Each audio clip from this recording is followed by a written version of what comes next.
All right. Stopped with the muted mic, and now we can get into the VOD review of SK Telecom T1 versus Griffin. So, we are, once again, donations have been muted for now. Please make them if you want to, or hold on to them between games. They will replay the audio. Just like last week, even though I'm reviewing my own region this time, I'm reviewing LCK, I want to provide plenty of context in terms of who these teams are, how they're facing off. I never want my VOD review to be two teams playing a game of League of Legends on a patch. I don't think that's enough for you guys.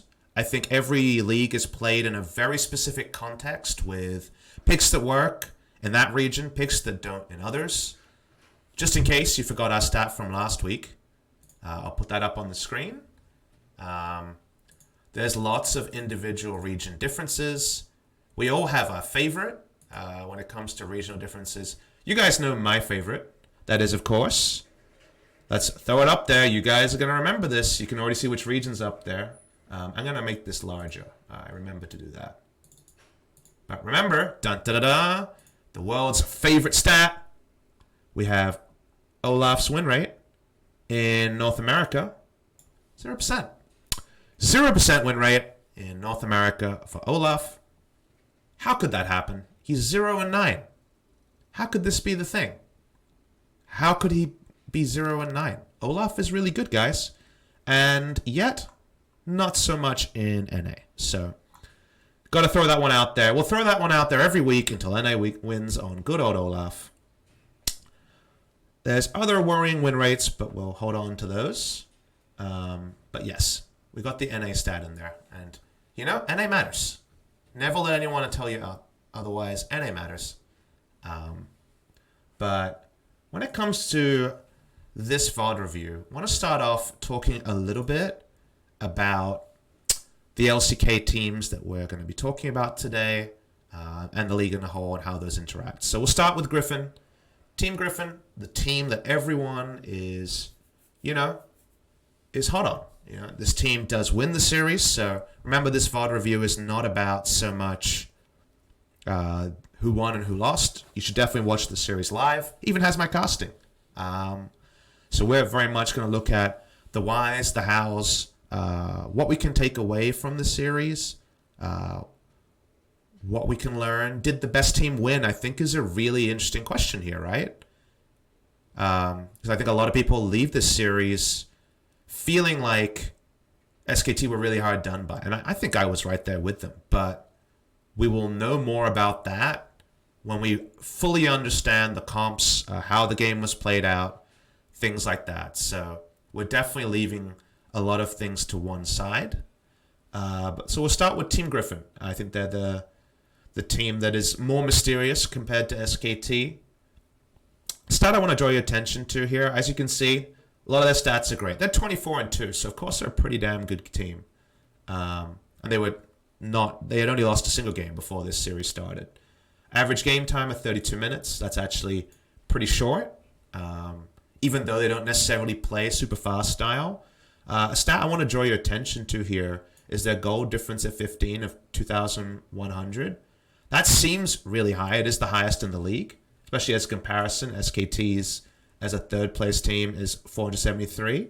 Now, Griffin wins a lot of games, so it's likely you're going to have a goal difference at 15, but not necessarily, right? There were some teams in history who didn't have massive goal differences at 15 that were very dominant. Kingzone, for example, didn't necessarily blow teams out in spring season of last year super quick. Interesting, that was before the SKT series. This was way higher. I know that it was around 4,000 gold at 15 minutes, multiple weeks into the season. So this was definitely brought down in this series, as I referenced live on the cast. But their early game at 15, even though they're not, Invictus Gaming style blowing people up, is really good. They have a very good early game, and that's an important takeaway. First turret rate, super high at 73%, but all their stats are positive, and yet you leave this and you're like, okay, they're pretty good. That's what I learned. You look at the most banned against them, and remember we've had weird patch cycles, so things like most banned isn't that informational about patch 9.4. See most ban Thresh, even though Lehends is kind of a decent Thresh player. I guess Thresh can be pretty flexible when it comes to how he works with certain things like awesome dudes, which we've definitely seen plenty of from the side of Viper. But I think there's actually a very significant stat here that isn't so much talked about. And that actually comes under a single player. Because when people talk about this team, Sword Tarzan, Chovy, Viper, and Lehends, Chovy's had the huge KDA. He's currently sitting at a 19.5 KDA, which is massive, right? Like, this is a huge... Oh, most banned by Griffin. Yes. Okay. I did actually think about that the wrong way. Thresh most banned by them. Not a big champion for Lehends. Most banned against them was Chovy's Aurelia and the Flex Galio, which actually a Chovy champion as well. So, sorry, I was misreading it right now. The Nocturne makes sense because it's a really big pick for the jungle. Nocturne Shen as a duo is a really big thing for them. And if you actually look at most played, which is something I like to do, is just to blanket read what their most played comp is and think about how they play. Their most played comp, Sion, Nocturne, Zoe, Lucian, Shen. So Lucian Shen is Lucian for the laning phase, Shen for the Nocturne synergy and the ability to find precise timings on the global. Mostly an early to mid game power spike comp. And if you look at champion pools here, Sword traditionally has played Sion Urgot 18 out of their 26 games. So we're talking about 65% of their games he's played champions with a pretty reliable laning phase, but mostly about teamfight initiation and getting picks in teamfights, with the Urgot especially. He's moved on to some split pushers, the Yorick, the Jace, but that's just not where he shines. They're very much about their timings, and Chovy's actually the one I want to deep dive on to open up this VOD review, and let's focus in on a specific stat line here from Chovy. So we click on Chovy's stats here. Now, again, lots of 100% win rates and things like that, which is cool and all, but obviously the Akali one can be written off. Galio's going to be sinless in the mid lane, things like that. Look at his early game stats. Right here, you'll notice his ahead in CS at 15 minutes stat is 88.5% of the time he's ahead in CS. Now, that's really good. That's just a big number, right? And as we know with Twitch chat, when the number is big, that's what we were very focused on. When the number is small, we lull at it. That's just how it goes. His CS differential at 15 minutes is 12.1, which again sounds like a lot. Like when you press tab and you're playing a lane and you see the enemy laners up 12 CS, you're like, that's not good. That's 2 minion waves, or mostly 2 minion waves, right? 2 minion waves are close to, whether it's a cannon or not. All the stats are green. His first blood participation is high. But what does it mean? Because, again, if it's just a number that's presented, you're like, yes, Chovy is good. I already knew that. Look at how many games he's won and lost. His KDA is almost 20 after playing 26 games. Let's compare him to some mid laners that could actually be, evaluated as other strong mid laners who have aggressive identities, who often can play for lane but don't always. That's what we want to do here. So I've chosen 3 at random. If there's any big requests, I can look up a 4th. But the 3 I've chosen, at the top you can see have Faker, Caps, and Shizuke. We can't do LPL players, unfortunately. Games of Legends, which is the website I'm using here, gamesoflegends.com. Highly recommend it for stats. So, I can't throw in Doinby or Rookie or Knight, unfortunately, as easily. But let's just go with the sample we've got here. So again, 88.5. Faker is ahead in CS 50% of the time. Now, he was on Urgot Lissandra Galio duty. Wasn't necessarily always picking for lane and has started to more pick for lane. But CS differential of 15 is a third of the 12. It's 4. His gold difference is +8. His XP difference is -100. Now, XP is not a stat we talk about a lot, but 500 XP differential at level 15 when you're what? Level 11, 12 at that point in the game? 13? Is actually we're talking It might be a level. I actually don't remember the XP stats for what a full level is, but it's 600 between the two players, right? Plus 500, negative 100. So you're seeing a huge difference here. That is a very impressive laning stat. You go to Caps. You know, Caps is a very impressive player. He's ahead in CS 69% of the time. A funny number, but a very small number compared to 88.5. Definitely, there's 20% difference there. His CS differential, it's half of Chovy's. Gold differential, XP differential, definitely see a lot less. Also, the first blood participation, first blood victim is very interesting. 12.5 on both.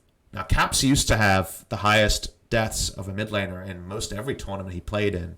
It's definitely going smaller from there. Look at good old Chovy.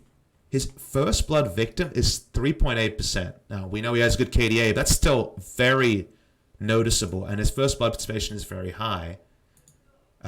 Solo kills, that's recorded here. He has 14, but Caps has 11, so you know that solo kills aren't the only reason these stats are bearing out this way. At the end of the day, both of them excellent mid laners, but something's different here, and it's something that we need to look into, and we'll talk about that more as we get through the VOD review and things like that. And finally, Jizuke, 64% compared to the 92%. Good stats, but again, not notable stats here. And the question is, how do Griffin play? And what happens in their game? And who is the most important member on Griffin? And you watch all these stats, and I think you assume I'm going to say Chovy, right? But Chovy, as we know of watching the games, is not manufacturing all those leads himself. He is definitely benefiting, but he's not solo manufacturing leads. But Griffin play a bit different to other teams. And you can look at other stats here. For example, Viper. His damage percentage is at 27%. We'll compare that to Teddy. 31%. AD carries in general are going to have above 30% damage share. It's just a very standard thing when it comes to how games play out. Kingzone, for example, an AD carry focus team, 35.5% season damage percentage. 8% different from Viper. This tells you something very important. Kill participation for Kingzone, 76% on their AD carry, 61% on Griffin. Even though Griffin is a team fighting team, we know they're a fantastic team fighting team, a better team fighting team than anyone else in Korea.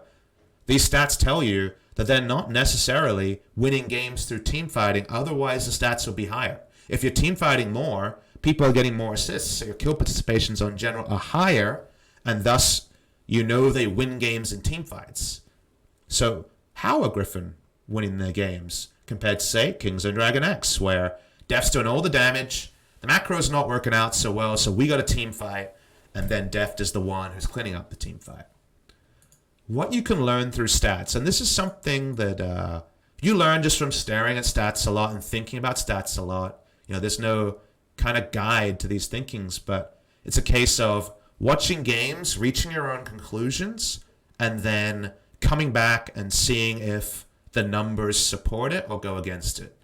And what I can suggest to you is that Chovy's very strong stats, as we can see here in the early game column especially, are the main focus of what Griffin are trying to do. And the person they do that through is Tarzan, who, as we know, is the godlike jungler on the side of Griffin. He, in general, is focusing his early game on two things. Bot lane, he kind of leaves to his own devices. Viper and Lehends do their thing.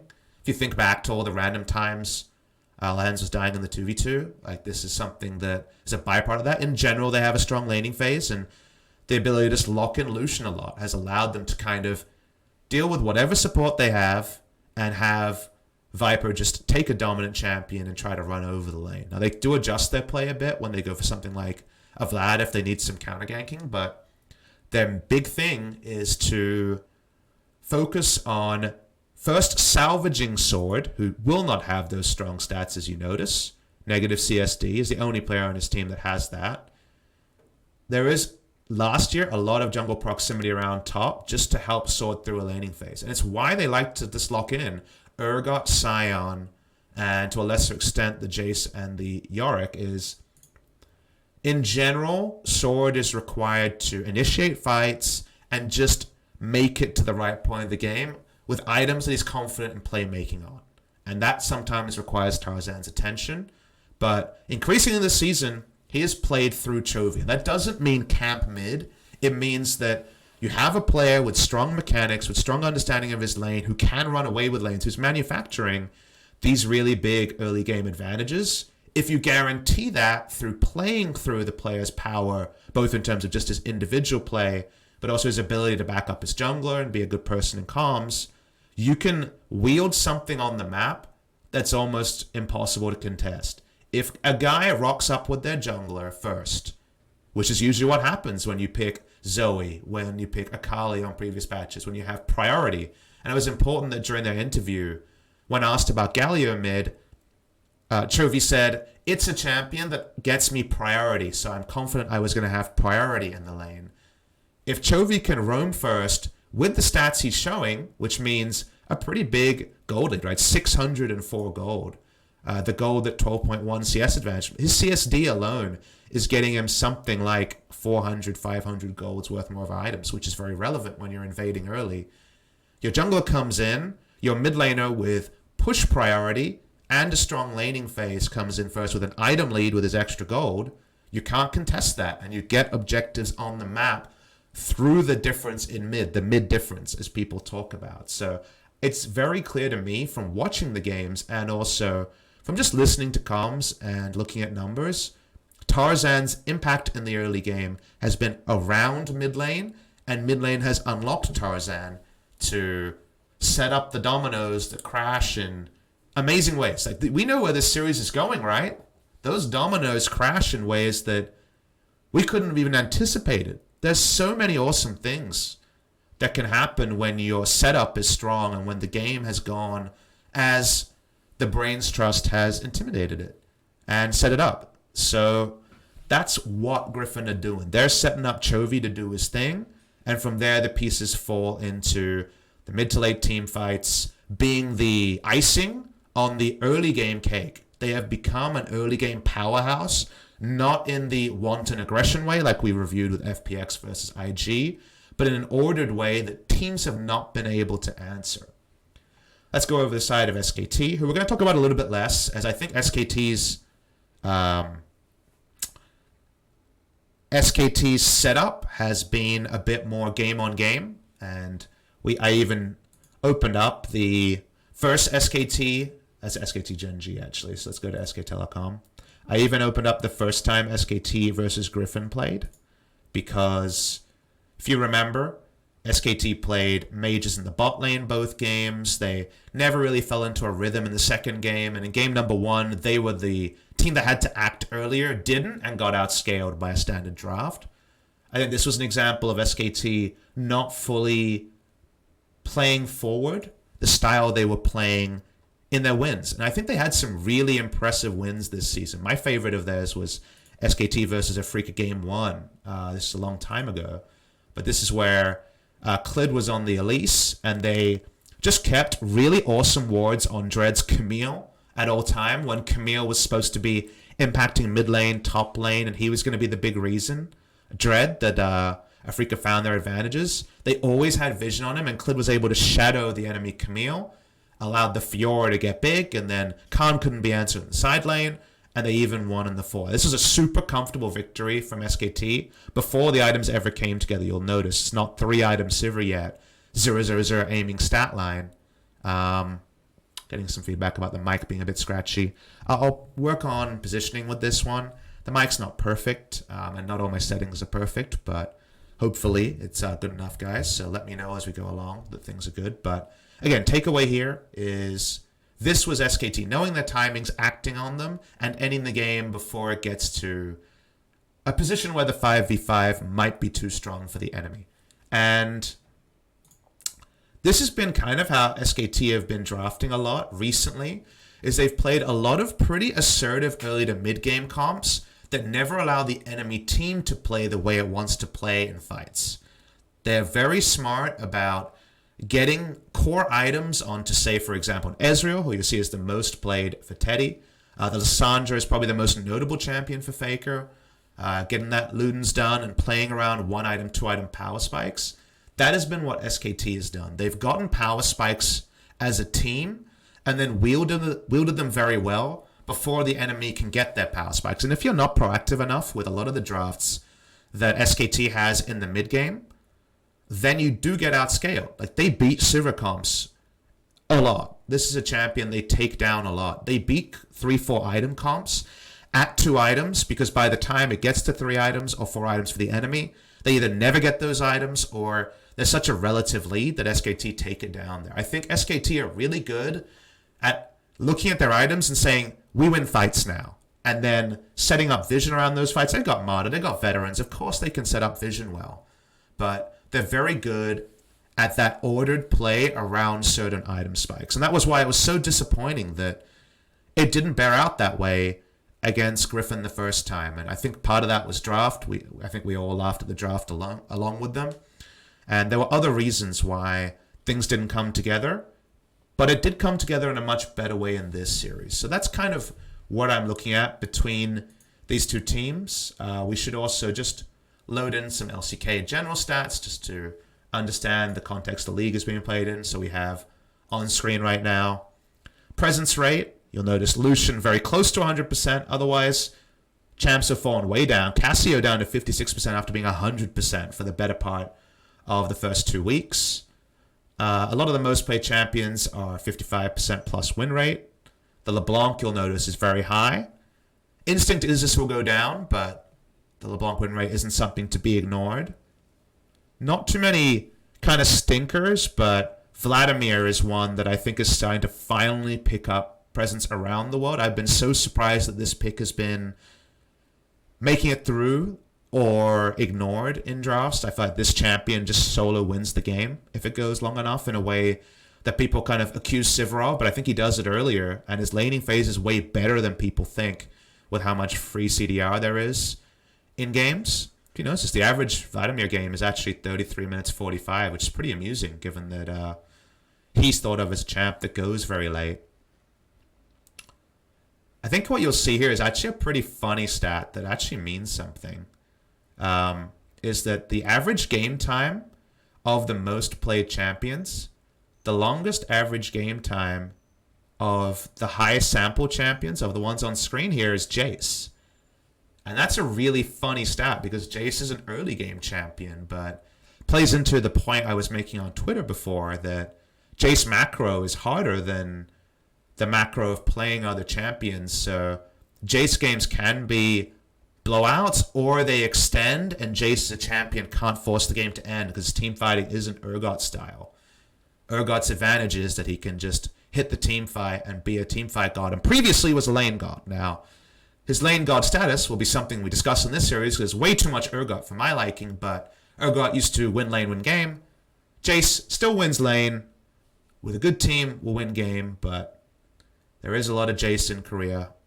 The Vladimir, easier to play because he can hit team fights and is laning better than people know. So kind of a building champion.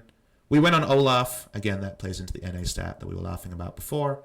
But otherwise, pretty standard stuff here. No huge win rates or super low champions. No 30% champions on this one. Let's look for the first 30% champion, Aurelia. Aurelia mid was not working at the start of the season. And Aurelia top, I think people haven't worked it out. Victor's low win rate everywhere, so we won't talk about that. But that's the sort of context we're playing in. Let's load up a VOD. That's enough foreplay. We're ready for the real thing.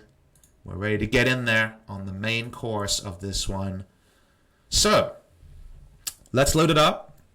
I'll leave my voice quiet. I'm like everyone else, by the way. I don't think anyone's a super big fan of hearing their own voice. Sometimes I speak really long sentences and people are like, he's just a big fan of hearing his own voice. And I understand what you're saying, but nope, I can't do it. It's scary. So we'll start the VOD review. Got the sound low. Hopefully the sound balance works out. Wow, I sound loud in my headset. I'm going to make it quieter.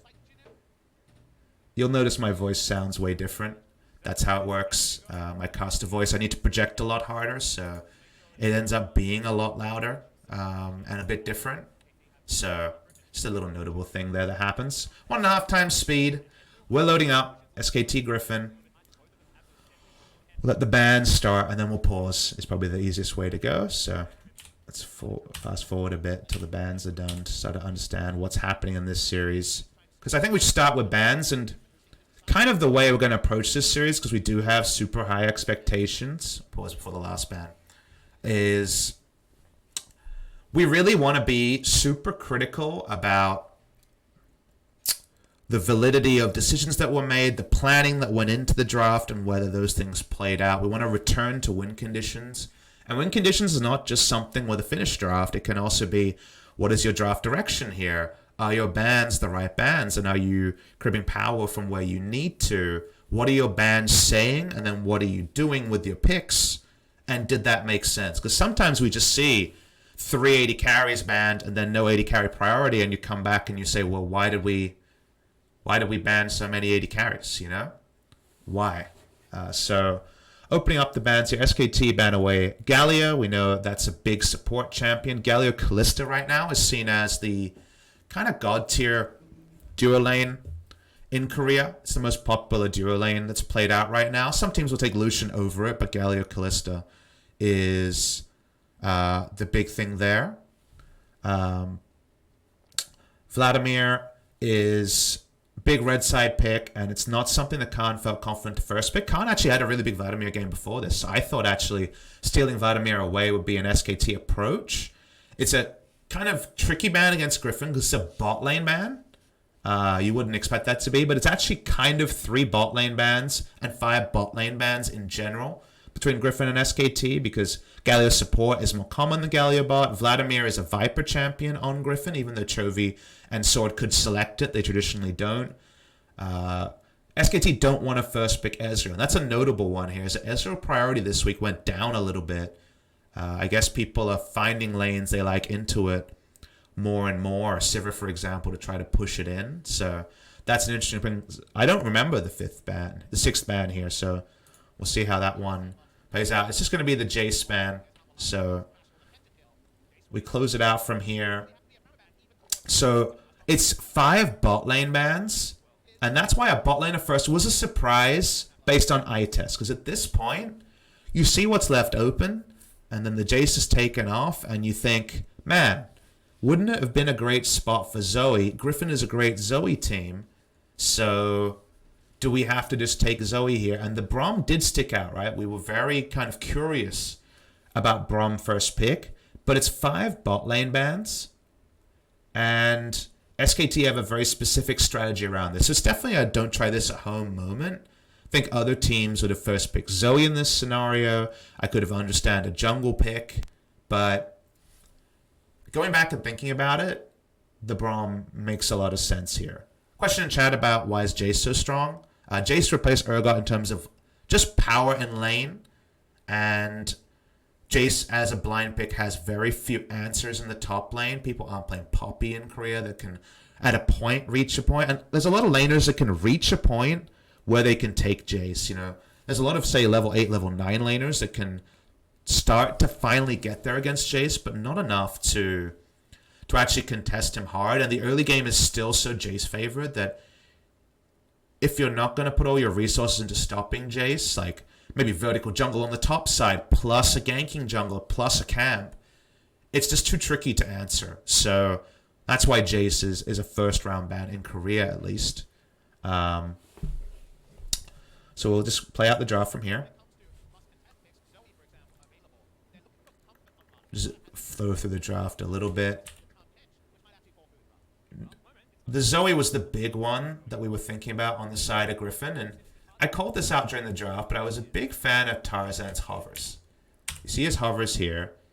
He hovers first the LeBlanc that Faker has been practicing and playing in games, and then the Lee Sin that Clit is famous for, before he actually settles on his jungler. And I don't think this was a once-off. He was actually doing strategic hovers against SKT previously. The Zoe blind pick, again, increasingly people think that Zoe's winning this matchup, so I like it, and it is a really strong champion for Chovy. The Nocturne is a building block of a strategy they're going to do, just like it showed that the Braum was on SKT's side. And that's a fun thing to see, is that both these teams came in with a plan that they were going to execute. The one from Griffin is more classic. The one from SKT was more creative with how they played out the Braum. They still gleefully accept the Lee Sin, and the draft is still building at this point. We don't have any clear identities on either side. The Nocturne's locked in, and we return to how Griffin found most of their wins in previous splits. In summer of last year, they played a lot of Nocturne Shen, where they would just play around the fact that for the first Paranoia, they would wait for Shen to have his ult up, they would make a play, and then Nocturne had his Warrior Enchant, he had an Overshield and CC threat coming in with the Shen ultimate. The duo together, and you choose the right lane, and remember their lanes are winning lanes. We already saw the stats as we open up this stream. You have basically an unlosable scenario where you're going to have TP advantage, you're going to have member advantage, you're going to have instant arrival advantage of Nocturne and Shen at the same time, and you're just going to get your pick and get your objective. And pick into objective, a Griffin standby for true. They are not a team that is likely to fail on that particular side. And then because now we only have 2 bot lane champions out of 4 locked in, it's a further 2 bot lane bans. So we're going to talk about the second round of bans now as we have a moment to. The Varus and Ashe are taken away to relieve pressure. They've got Nocturne, who's a champion who can't camp a lane. They have Shen, who doesn't have strong 2v2. It's Griffin's lead to release pressure from bot side. Meanwhile, SKT haven't shown much. They have a pick comp with the Lee Sin, Braum, and the LeBlanc, but they haven't committed to the identity of their bot lane. Braum is a lot more flexible and stronger in the lane than Shen, so nothing's committed to at this juncture is an important thing to do. They ban away Ryze and Fiora as top laners. Lets you know that they're trying to remove the threat of a last pick answer from Sword. Basically, to me, they're trying to draw up a Yorick pick here. Is SKT. They want Griffin to pick Yorick at this point because a lot of strong matchups into Yorick are removed, and they want just to see a top laner locked in as soon as possible. Is my read on what SKT are looking for. See how this all comes through. The Griffin previously would save a last pick for their top lane here, and they're still going to do that, but with fewer tools available is what we're seeing in this draft. The Kai'Sa lock-in was kind of interesting. It's a champion who, through Paranoia, can choose a spot. It's not a standard FPX-style draft, which we had last time, which was Sion, Lissandra, hard CC, and then you get all the plasma setups for the Kai'Sa. But you do have Paranoia, and you do have the threat of bubbles and also the Shen ult to allow Viper to choose his positioning. Who are you choosing your positioning on? Not clear just yet. And this was a big surprise, Tristana, right? For Teddy, it's not a pick that had been picked much in Creators 2-1 before the game started. And we came to understand this was purely to apply pressure in the bot lane with TP Tristana, something we hadn't seen at all. It's actually a really creative scenario to dunk on the Kai'Sa and Shen. So actually, I really like what SKT did with their draft with the first pick Braum, of taking Braum, not taking AD carry first round, which is very rare. We often see first round entire bot lane, but just delaying bot lane picks. They basically offer up the Yorick blind pick as a almost too good to miss out on strategy. Griffin still don't take that, and they end up getting a favorable AD carry matchup anyway. So through interesting logic, they end up with that blind AD carry that is so powerful, and then this happens. And we're all a bit trolled here, you know? Like, we're all a bit tilted by the Urgot being locked in on 9.4. I actually got a message from Jat, Pepe Hands in the Jat spam for Jat, who messaged me about this series, loved this series, and he's like, I'm really hoping we see the full best of 5, but not with that 44% win rate top laner in it. So the Urgot is one to really think about. Why Urgot is a fair question here. Aatrox versus Urgot, like we talked about in the cast, should be super in the side of Aatrox when it comes to priority. And Urgot was double nerfed. During my first patch, I did a bit of a patch rundown last time. But the flat health and health scaling means that the Purge, the W ability, is just straight up worse in every way. The laning is straight up worse, but it's still picked anyway. What you can say here is gank assist is good, and the unique interaction between Urgot and Aatrox of the ult. Yes, Aatrox doesn't die to Fear Beyond Death, but being pulled in for a champion who now more than ever is going to push up and apply priority means that playing your Nocturne Shen ganks topside a higher and higher chance of being pulled off. You pull in, you wait out the passive, and then Shen and Nocturne get the kill. Like, there's no kiting away as the Aatrox there. You still have kill pressure with gank assist. And remember that in general, Griffin are focusing on kind of interesting lane approaches. They're playing Nara into Jace as well, right? And that's something we saw from QV, we saw from Griffin in the next series. They seem to be happy to take losing lanes on paper, but things that pay off. And they seem to think that when they're ready, the gank assist is there from Nocturne Shen, and also the teamfight reliability of Urgot, which is not gone.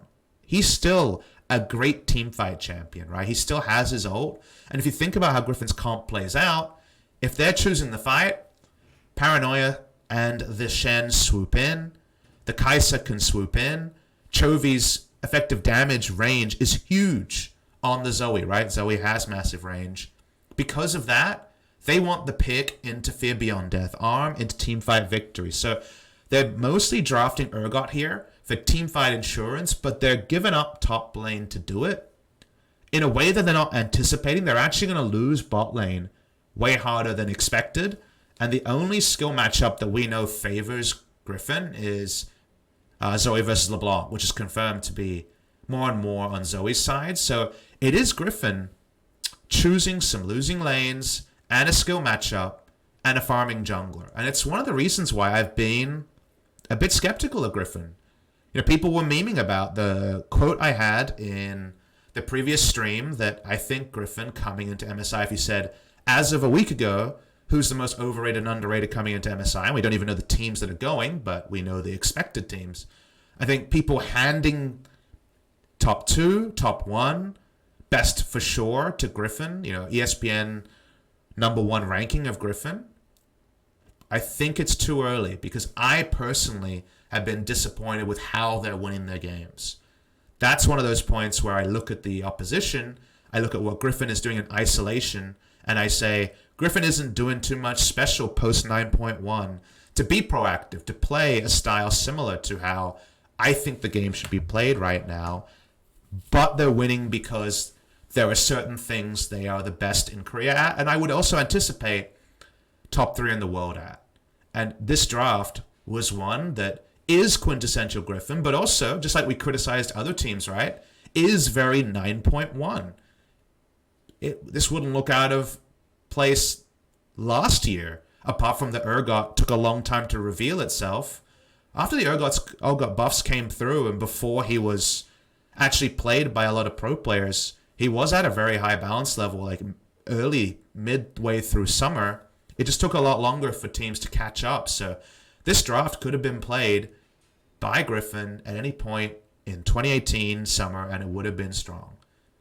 So Griffin still has work to do to win me over, but they're a fantastic team. And being overrated for Griffin coming into MSI doesn't mean they are a bad team. It doesn't mean the Korea fanatics are overrating a team that has no chance. This is a team who is being pitched as being the best in the world. So saying they're overrated is me saying I'm not ready to shout at the top of my lungs that they are the best team in the world based on what I've seen. I can think it, I can expect it, I can give them credit for things that I haven't seen, but I can't say that. And that's why I call them overrated. They are not the top 1 team. They are a very strong team with intangibles that might make them better. So I think it's, you know, people jump to conclusions about what overrated and underrated mean, but that's where I was going to bring. So I wasn't in love with this draft from the side of Griffin. I think it has some good stuff around it. I think at points in the game it overtakes You can piggyback around the Urgot very well. By that I mean Urgot goes in the side lane and Kai'Sa joins and swoops in with her ult. You can play 1-3-1 with Shen very well, but SKT's draft, in effect, was even better at playing the early game than I anticipated. And from there, SKT just played this game really, really well. So while it wasn't a bad draft per se, it is how Griffin feel like they can win, and they're winning with it. But that means something when you stomp a series like they did last time. That means such a different thing when this series plays out the way it does. We know this series is as close as can be. So draft-wise, I think SKT with priority bot lane and top were able to play this game really, really well and ended up being super comfortable for them. So because of that, I got bones to pick before I come into the series. But again, this is all based on first viewing, on memory, on personal tendencies. The actual nitty-gritty, we get to all load into together. So let's start at 1.5 times speed, because for right now, I've enjoyed the get to the action, rewind, look over it a lot of times approach. I know some people have asked for a slower approach, like 1.25 speed, and then the ability to take it all in the first time. But remember, we're not trying to find out who wins. We're going to try to find out why teams win, whether the team that played better for the majority of the game won the game, and things like that, and also setups. So that's my decision for now. Looking at level 1 here. So Griffin don't have an Olaf draft here, or a Talia draft that they've been playing recently. So they don't have a jungler that can actually look for strong lanes to jungle around. Like, this is the sort of draft where Nocturne needs to hit his stride, and then Zoe can show up and help him out in the way that we alluded to before, where Chovy has been the big benefactor of the Tarzan jungle attention. His strong laning innately has been how they've found a way to have something that can't be beaten. You know, we talk about how in the past, vision was the way the team found victory, and I feel like right now, wielding power is the way you close out games. And their power is Chovy with an item lead, with a level lead, and a jungler who is very smart about pathing, being unleashed on the map at a certain timing. If that's Talia, it could be really early. If that's Nocturne, it'll be a bit later. And from there, trying to take the maximum. So that's the approach here. Now, Zoe's a little bit more limited than a champion like Galio, who does roam a bit more innately. But setup-wise, pretty defensive fan from both teams. Lehens went for a bit of a walk. He got the red deep ward down, as getting Lee Sin pathing information is important for Nocturne to work out whether he has to go for an ultra-safe clear, or he can actually pick up a Scuttle Crab or not. So that's the only important starting ward difference here. Clid walking around.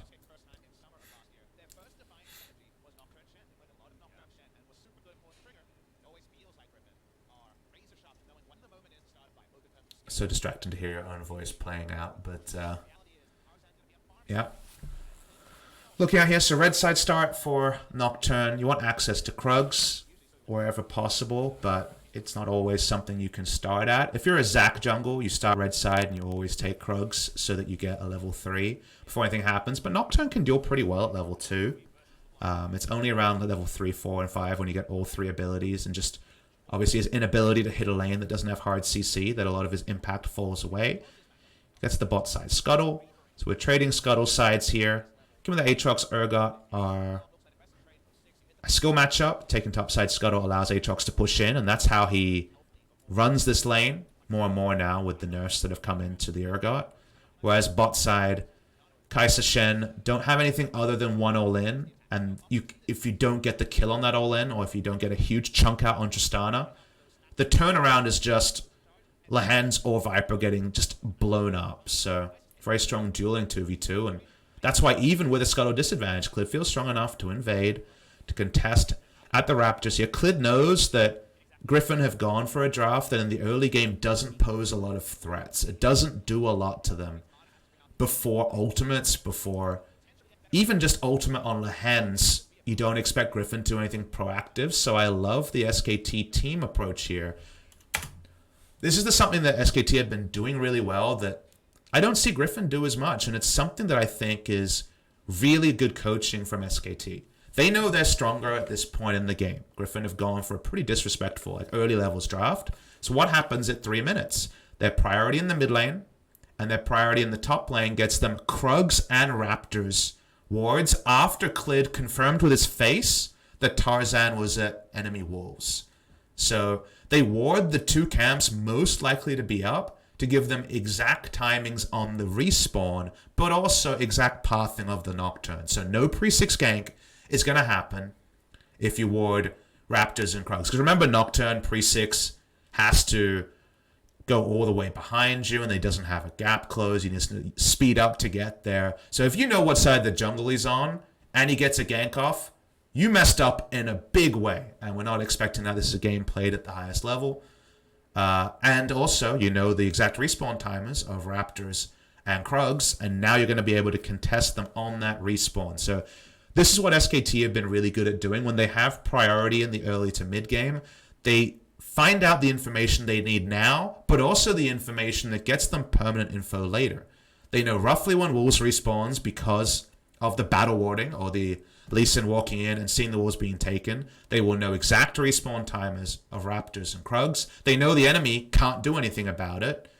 This is another PapaSmithy endorsed bullying moment because they are stronger right now, so there's no way for the lanes to react.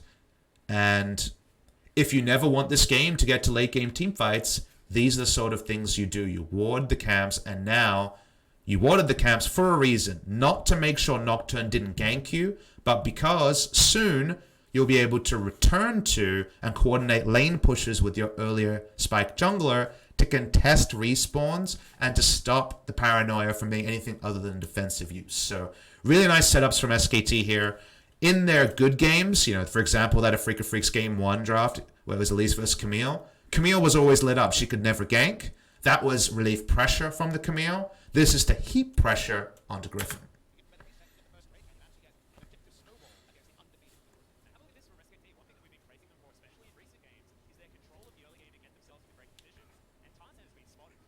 A very good point here from Atlas. He echoes the point as well. So, by the way, if you're a play-by-play caster out there, this is a really good way to use your knowledge. Like, I think some people accuse play-by-play casters of knowing nothing and just being able to shout.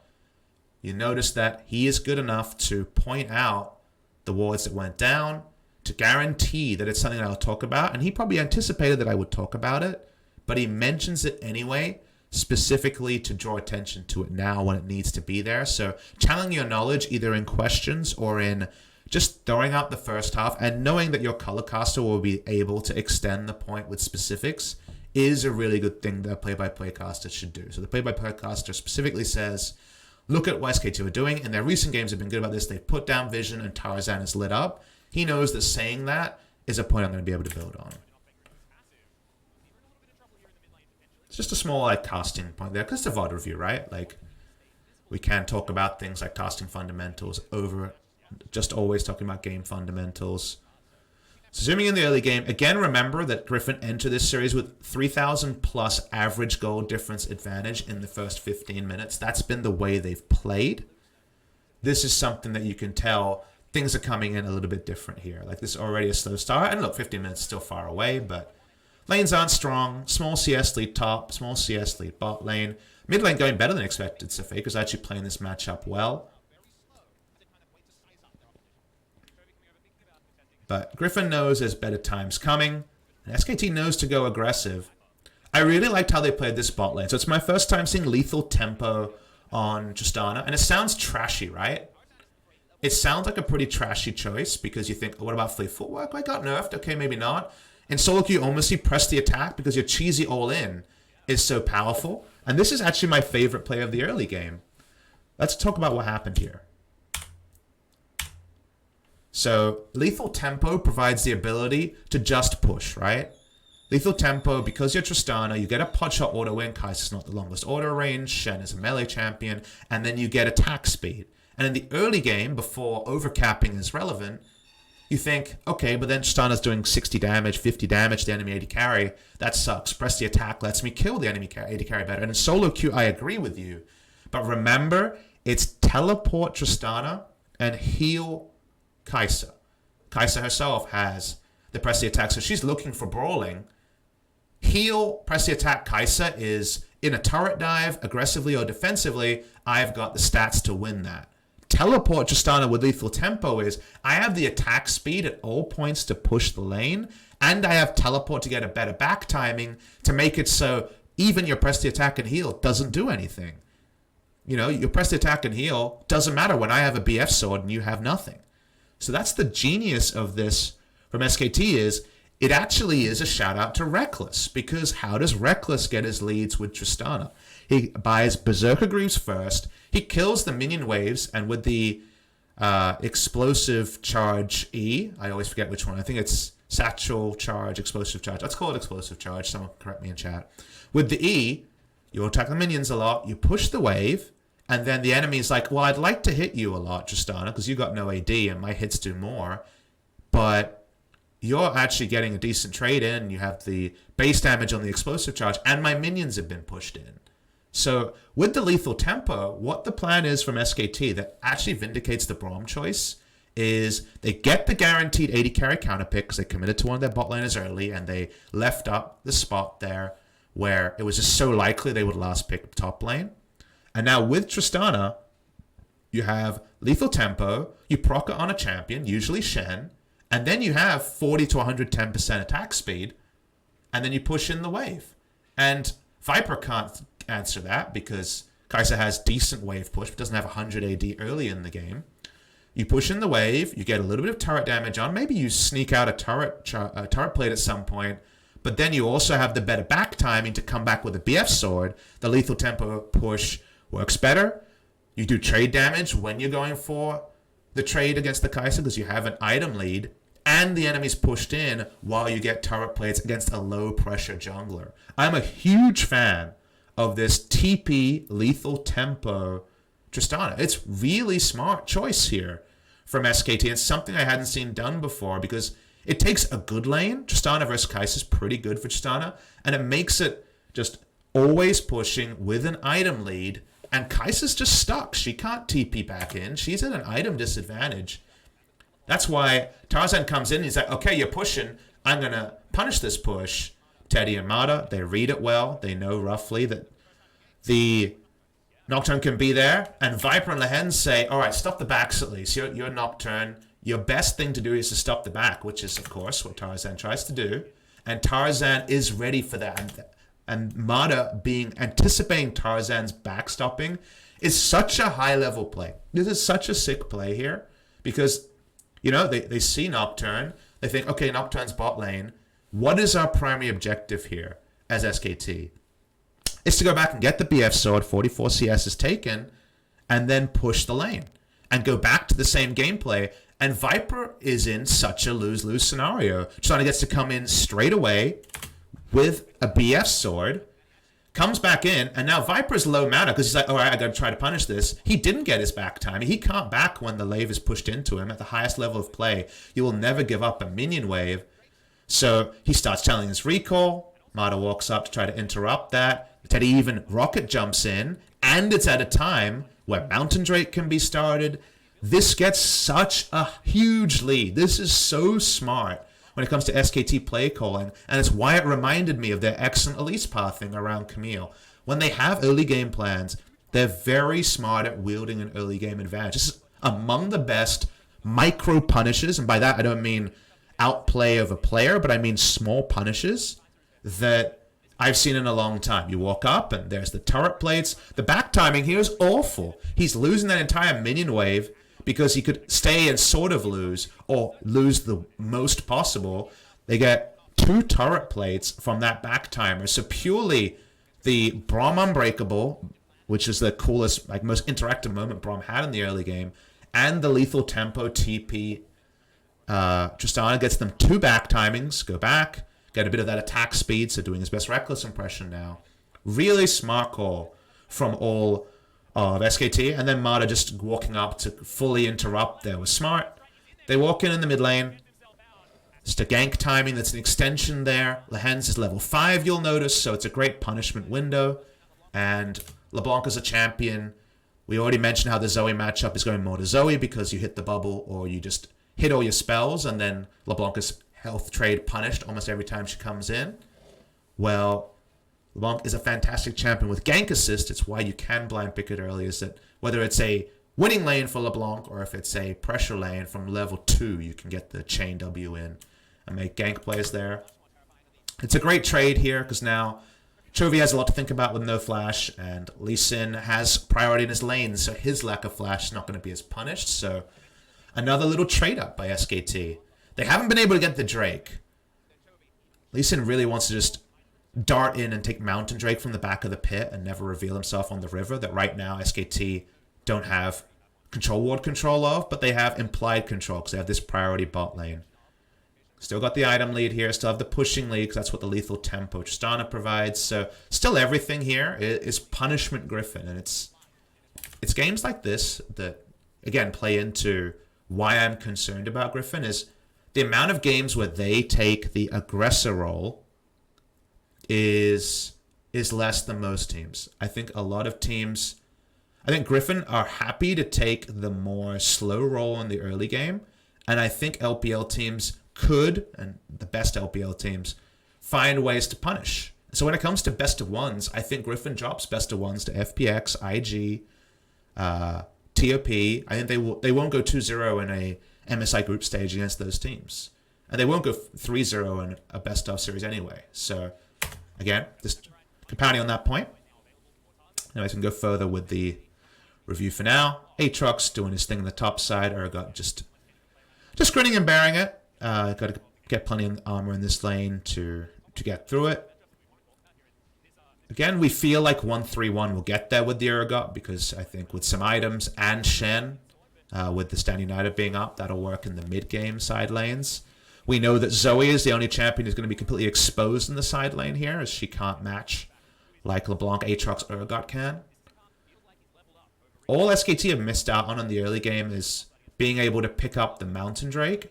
And that's kind of the only dampener on what's otherwise been a really good early game from them. Tristana with a gold lead. Enough said. When it comes to early advantage, she has most of the gold lead in the early game. Now, Korea's definitely not the LEC or the LPL when it comes to more aggression. So we don't see fights to kind of gut check like we do in the LPL. That's the region where we see it the most. So that's why these games are so different to evaluate. So you have your innate biases about the right way to play the game. Again, my tendency is that the LPL is the better way to play.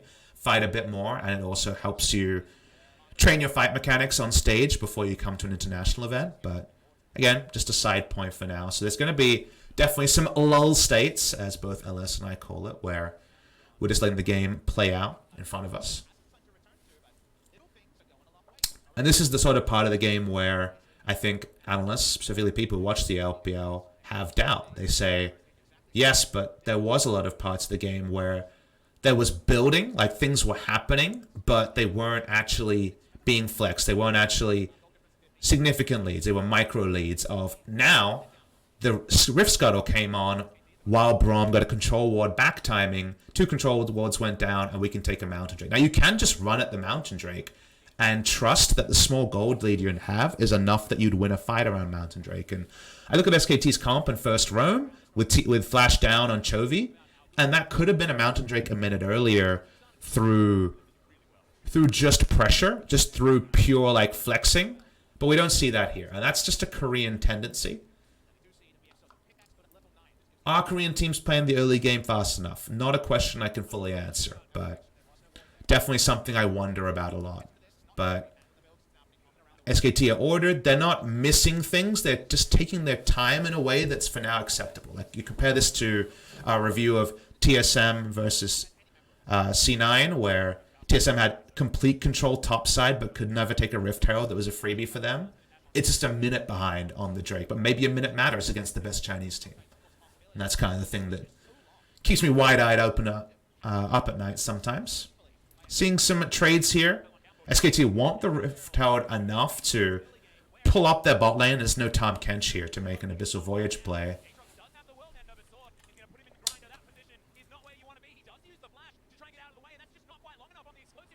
Alright, let's go over this play that happened here. So, talk about the play that happened here.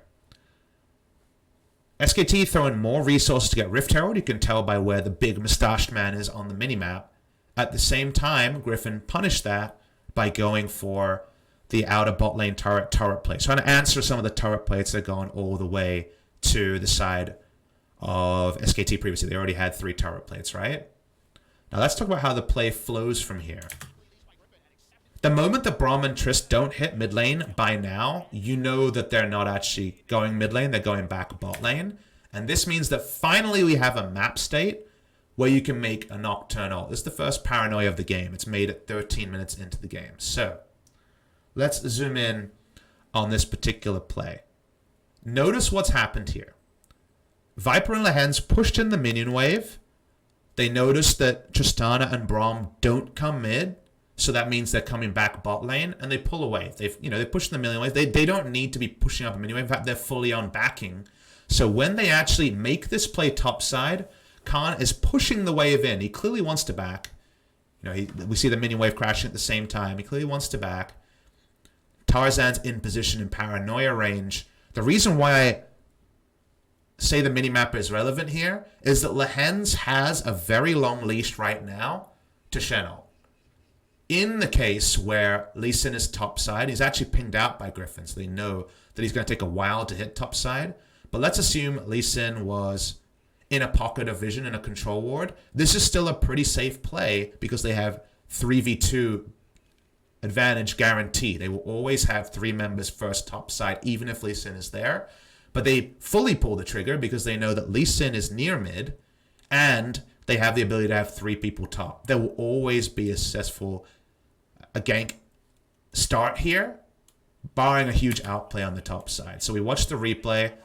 The flashy hits, they pull in, and this is what Urgot does provide in this particular lane. Because your ult pulls in when Bloodwell arms, you can stop the Aatrox from at least being 1 flash away from getting out. So that's why Urgot from a timer, and remember this is 13 minutes in the game, he's down 20 CS. It's a pretty big disadvantage in the laning phase. This is the point in the game where finally they feel like they have a team set up to get a kill onto the Aatrox. There's no game state here that works against them, and still it doesn't work. Still, Faker walks up, the double control ward is there. That was the first time they could make that play, and it still doesn't work. So it's still very interesting that Griffin does everything right, and yet, we're at where we're at. It doesn't work. Teddy and Mata push in. They're going to get some turret play punishments here, but the map state for SKT is about out-trading, and they get a huge out-trade in this particular area outside of the standing gold basically being barely not claimed bot side. However, already because of the TP advantage, the item advantage, Stun's pushing advantage, they lose further turret gold. Bot side, 4 turret plates claimed on the bot side here. We return to this lull state with pushing in on both sides. First use of paranoia hasn't worked. Map control is almost purely on the side of SKT. SKT kind of have Griffin where they want them, but the bridging of the mid game to late game, that's the point Atlas brings up here, is a little bit trickier. SKT's comp doesn't have engage.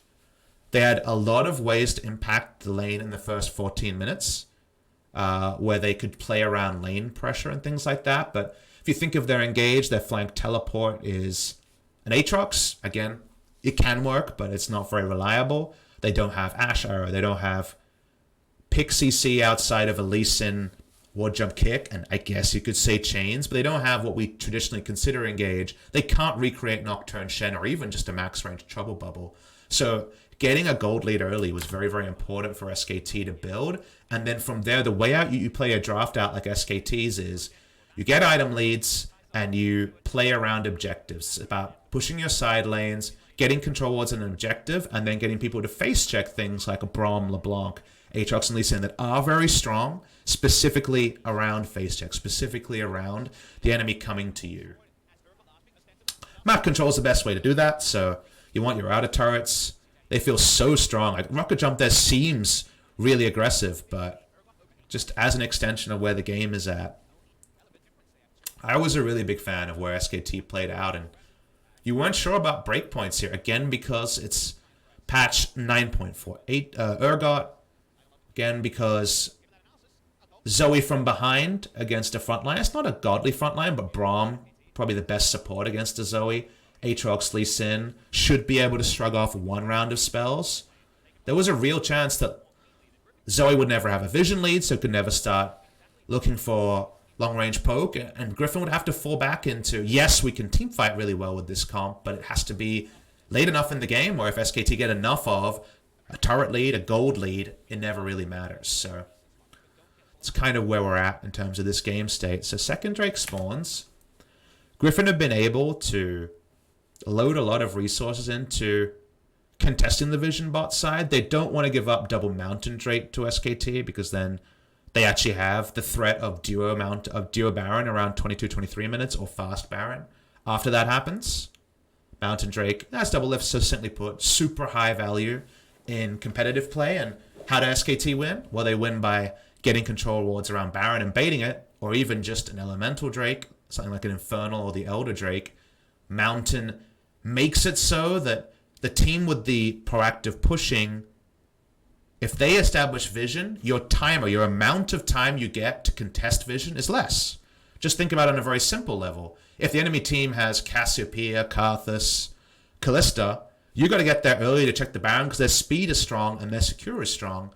Well, everyone on SKT has at least base attack speed scaling, so the true damage they're doing on autos is more relevant. They take the Baron faster. If you think about the fact that Baron might be happening, you know that solo queue moment where you're the first person in your team to put an assist ping or a danger ping onto Baron, and then sometimes Baron's being started, sometimes it isn't. In competitive play, it usually always is being baited. We know the win condition of SKT is to bait something like a Baron. 20+% faster is getting to untenable positions where someone has to face check out of position because the call is slightly late and things fall apart. But we're watching here the full play on in this play. We'll let it play out before we go over it. The first of many, many team fights that are definitely going to have to be played out slower, right?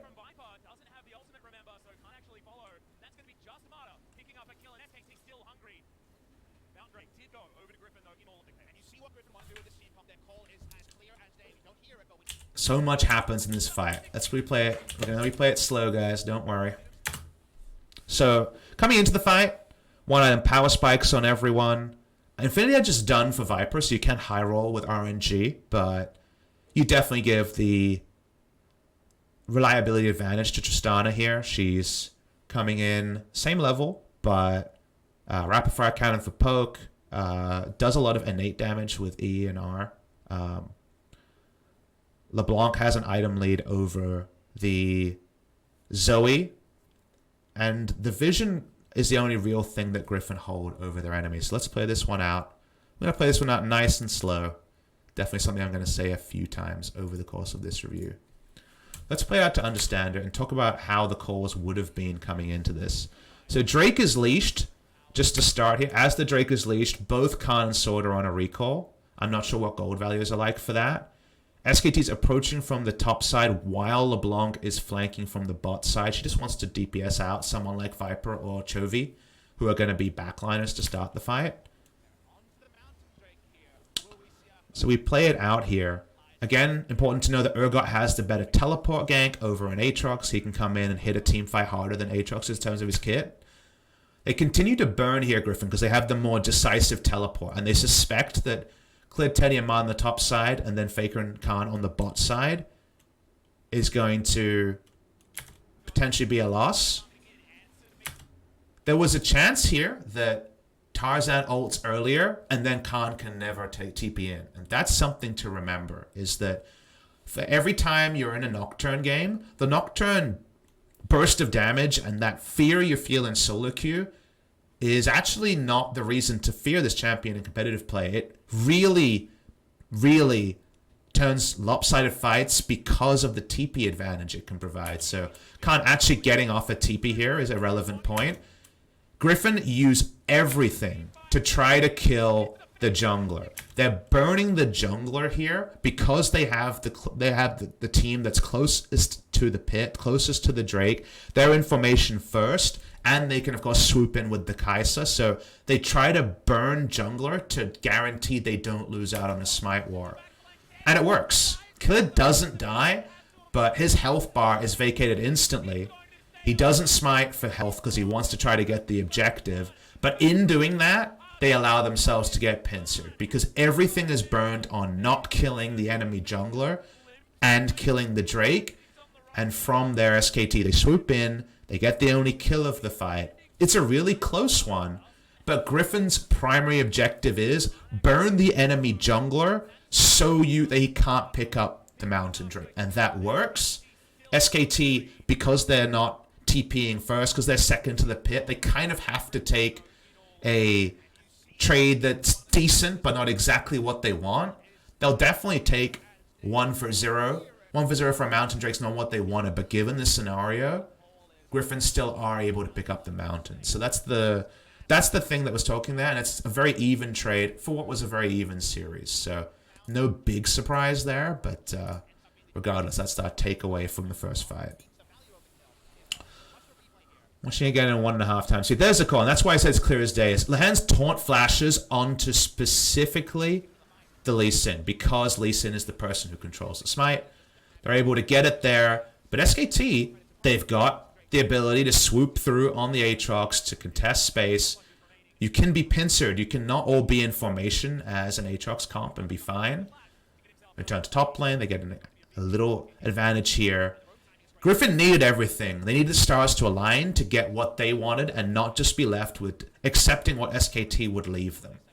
When you're this far, when you're ahead in priority and in terms of the early game spikes, it's the enemy that decides what you get. Unless you put down your control wards, you load in, and you make the right shot call. And that's what Griffin did, and it got them the Mountain Drake. So that's the only small thing Griffin have gotten early game, is they've found the ability to take an objective trade when SKT's strongest. It's not a game winner, but it's something that, given that SKT's primary win condition, like we've said a couple of times already, was bait around Mountain Drake, think about some of the later fights. We'll mention that. Think about some of the later setups if SKT had double Mountain Drake.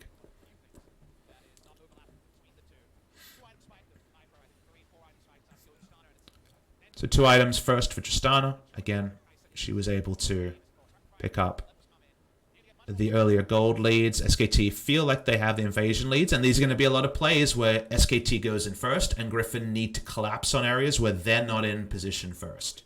You know, Zoe and Kai'Sa aren't thinking about all the angles in order to enter or poke around a fight. And those are all scenarios that are advantage SKT. And now you just want outer turrets. That's how you make this about Baron. They've already got control ward on Baron, nice and early. It's 21 minutes into the game. Small reminder, I'm going to go back to a VOD timer just to show you something. After this series, Griffin still have an average 2,000 gold lead at 15 minutes. Let's review those early game stats at 15 minutes. 1458. No CS lead for the LeBlanc. So for Chovy, 2 CS in fact. He averages 12 CS advantage over the LeBlanc. Overall gold, 500 gold lead to SKT when the average was around at least 3, I believe 4,000 gold to Griffin coming into this game. So this is significantly better early game than a team's had against Griffin. For basically every series, the biggest outlier this season would definitely be the Humble Life one, where it grew to an 8,000 gold lead. I don't remember what it was at 15 minutes, but just want to remind you guys the early game has gone very well for the side of SKT. We're around this moment in the series, around 21 minutes. Seeing that the early game's gone pretty well for the side of SKT. That means that their primary win condition of playing around objectives still on, right? You're not marching to Griffin's drum just yet. You wish you had more, but you wish you had double Mountain Drake, but you don't have that yet. Able to push in Vision, find the Nocturne wherever possible. That makes it really easy to push up Vision. Dregs of the mid lane turret bar, top lane.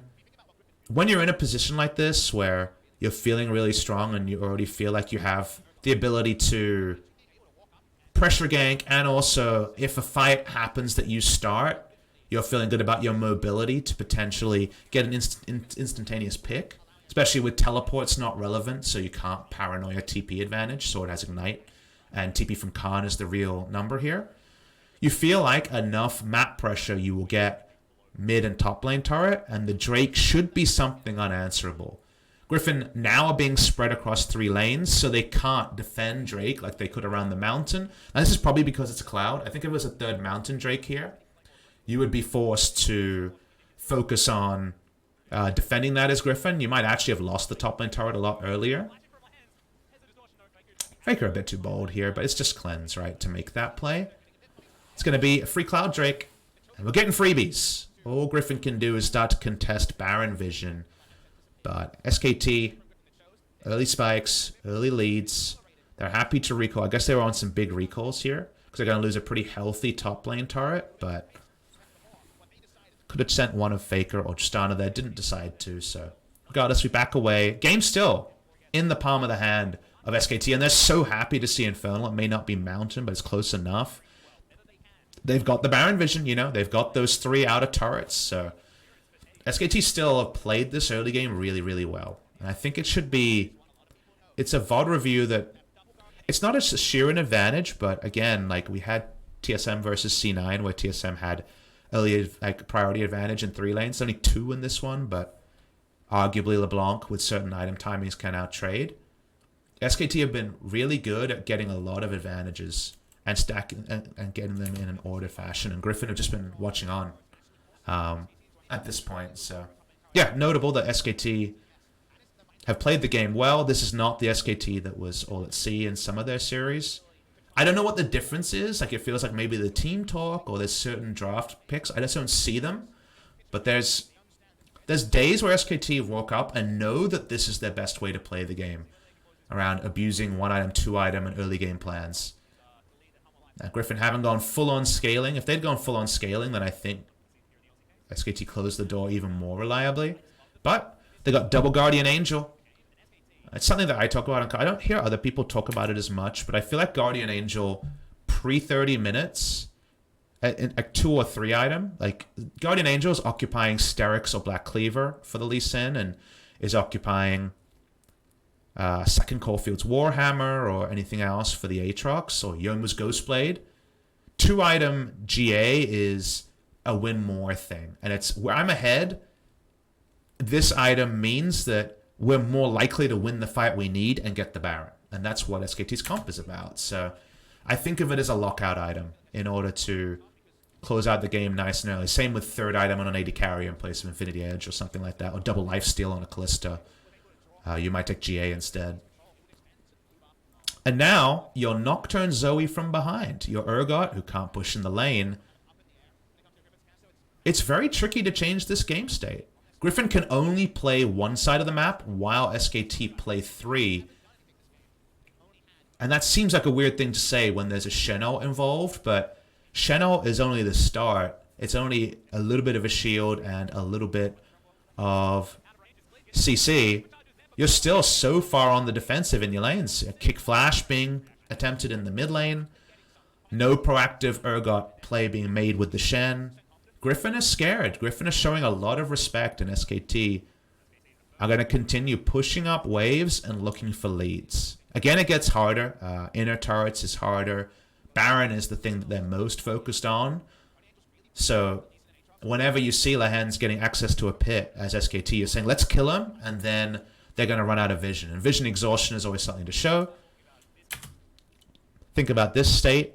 SKT have the map advantage, and they have 4 control wards in their inventory, compared to Griffin, who don't have really any map control, and they don't have any control wards on the map. So you can see that the vision exhaustion players we're talking more about in 2019 are so likely to happen with the lack of map control they have. And SKT wants to repeat this until they reach a point where they can say, blue trinkets are down, control wards are down. This is our time to start Baron. And ideally, someone is going to be able to tank it up, whether that's Braum or the Lee Sin. We'll wait and see. So,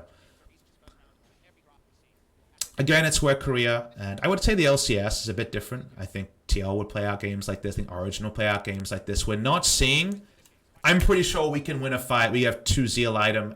Tristana, let's take it. Let's just take 1 control ward and then find the pick, and whatever happens, happens. They are still playing methodical. And that is something that you can't just say is better or worse until another international event happens. Our instinct is ripe to be punished, but it is a bit more paint by the numbers than what we see in the LPL. Khan walks up, looking for a flank. Again, they can make a lot of plays. Red side jungle here. Urgot's to spin in the jungle against Aatrox. And the play you make here as SKT is Griffin have needed everything to stop us just taking the Baron and getting Baron vision. So there can't be and should not be any vision. You have a control ward in the brush as well. So Khan can come in and his timing can never be fully answered by Griffin. They can't know for sure that Khan's there. And you get the back off objective on the side of the map where you're pretty sure Sword has no vision. So again, so far, SKT is getting high roll Drakes. If you're getting Oceans at this point in the game, maybe you have to just play around Baron. Griffin desperately wants there to be Oceans because then you can play around one of the maps easier. And if you're just playing 4 people from Griffin behind the Baron pit, you can't take Baron, threatening with Zoe and just wards over the wall, then actually that's a really good game state for you, because then the moment that you see the vision exhaustion on the side of SKT, Lehens can ult bot lane, and there's a chance Urgot takes down Aatrox in the 1v1. But when the good Drakes are spawning, you can't just play everyone topside without losing control bot side that can be fought for. Here's the second big fight of the game. Let's let it play out, then we'll go over it, just so it can remind you which of the fights it is. Because there were so many in this game. I love listening to 1.5 times Atlas losing his mind for so many calendar seconds.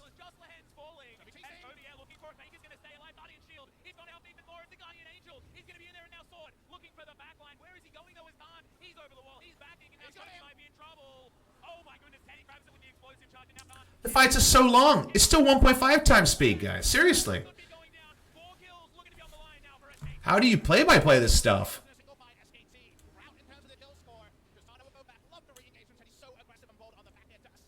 We get the full zoom. They're loving the full zooms this week. All right, let's go back. Let's understand how this happened. There's a chance the VOD bugs out as well, because going back quite far, so let's understand it. So, let's think about where things are at in terms of Griffin. Griffin are like, shit, we've lost all map control this game. Things are in a really tricky spot. We gave up an Infernal for free because we couldn't defend in that area. And SKT are not making map mistakes where they're kind of too stuck in the Baron vision to not take things like free Drakes. And the Drakes are things we wish we could fight over. So they need to find a way to use what they have. What do they have, chat, at a 3,100 gold disadvantage at 28 minutes into the game is an important thing to know. What do they have? They don't have an item lead anywhere. The closest they have is that Viper feels pretty good about his items. He's got no magic mantle short of the enemy AD carry. Mid lane, it's kind of different items. We'll see where the gold is being most felt. I feel like it's being most felt in terms of the top lane. Item lead for the Aatrox.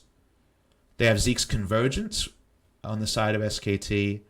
So when it comes to item leads, there's no clear call there. They just lost an Infernal, so they know that stats means that we know if 3,000 gold is even bigger. But Griffin have a comp that can turn out the lights and potentially find flank advantages over SKT. SKT don't have Engage. So Griffin do have Engage. So an Engage lead is something we already talked about. They have more pick CC on their side as well. Urgot, Zoe, Shen, even Nocturne's taunt, right? But even Nocturne's ultimate in general, they can find picks. And when the lights go out and you team fight well, big things can happen. So they say, okay, we're not in a huge item hole. There's a way we can find a punishment here otherwise. And this is the important point. You might say, well, that sounds a bit thin, PapaSmithy. Remember, otherwise, they just lose more. So we've talked about this on cast. I talk about it in reviews as well. You need to know what you have and use what you have, because otherwise you don't have anything. So you have to try things. And the Urgot told us that they were going to look for fights. They were going to look for picks. They get vision here. Temporary vision. Let's see when the Nocturne ult first channels. Gonna wait for him, pause. Nocturne ult's channeled now. They have vision. I believe this is before the trinket's put down to confirm it. But the trinket available on the Kai'Sa to guarantee the vision here. And Tarzan flies in. They get the vision here. It's as Sword finds a flank. So, mini-map here is worth noting. Sword's on a recall at this point. They lost the Drake. Watch Sword. He gets the call from the team as Nocturne finds out later. So this is clearly not a call from Tarzan. Otherwise, he wouldn't be channeling his recall now. And it's clearly Sword who's the first person to say, I can actually get there way before Aatrox. So they know Urgot's going to hit this fight first. Nocturne agrees. They look for just whatever priority target. And Khan is a little bit slow. He actually has to TP in. Credit to Khan. I'll watch it again. Ult pulled. Wait for it. Ult is pulled now. When does Khan teleport? Watch the second ticker. 2834 is the first time Khan can say, uh-oh. It's pulled at 2835. Khan TP's really fast here. A lot of top laners are not great about making these TPs. Especially role swaps. Actually making it in 1 second to not just be... Think about how long it would have taken to walk from his position to the fight after Urgot did his Urgot thing. He would have lost out on Urgot's first rotation. A lot of his shotgun legs would have popped off. And then Aatrox still needs to flash and then start, you know, sweeping his Q around there. You would have taken a really long time. So he has to TP in. Otherwise, he's deathly afraid that even through comms, he won't know if he's going to hit the fight in the right spot. And you do assume that this fight needs to occur around where you see that TP happening. Regardless, so as the fight opens up, Shen ult has been used, Nocturne ult has been used, and Aatrox has done nothing. So 3,000 gold advantage in Infernal doesn't matter. The early action here lead is here from Griffin, and this is the wordless communication decisiveness you need to make a draft that for 28 minutes 35 has been taken. It hasn't been given it. They have done what SKT decided until this point. Then they choose to fight back. Trouble bubble, arms on Chovy. That's something that we didn't necessarily see. So Aatrox still, at a fight that started at 28-34, will not be able to do anything. He actually is still out of the fight. Griffin have fought 5v4 this entire time because of how decisive they were with what they had and what the enemy team just couldn't match, which is paranoia and the roam over it. We zoom in from this play. Braum unbreakable. I mean, you're fighting in a narrow corridor, but right, as Griffin, you can't choose everything. Just like we know that's prime Rumble real estate, it is prime Braum real estate. Able to occupy space in this area. Sword's health bar goes down. They all turn on to Aatrox because further going into the area where Braum used the Glacial Fissure isn't going to get them wins, right, guys? We should know that. There's still a control ward there, so they don't have the ability to auto attack. They lose auto attacks around where Klid's model is right now. So the right call is to kite back onto a single member after Sword's health bar is almost burnt. Sword doesn't die in this play, mostly because of the early decisiveness. And the trade you'll notice, as we wait for it all here, support 1 is down. The hens had to die. Someone's got to die, right? The trade is Faker's health bar, but he could kite out. Marta's health bar, but he kite out. The passive from Khan, but they can't kill him. And this was the best time they could have gone. Perfect time they could have gone through, you would say. Could argue Lehen's ultimate could have been earlier. Could argue it was done a bit differently. But remember, this play began. This play began with them in a gold disadvantage, a map disadvantage, and the jungler listening to a call from the top laner saying, I'll get there first. Just the fact that you've blown... Check the resources so far. So many resources are blown on both sides here. Only flash left on Teddy, who's been under no threat. But the fight doesn't end. As we know, it keeps going on.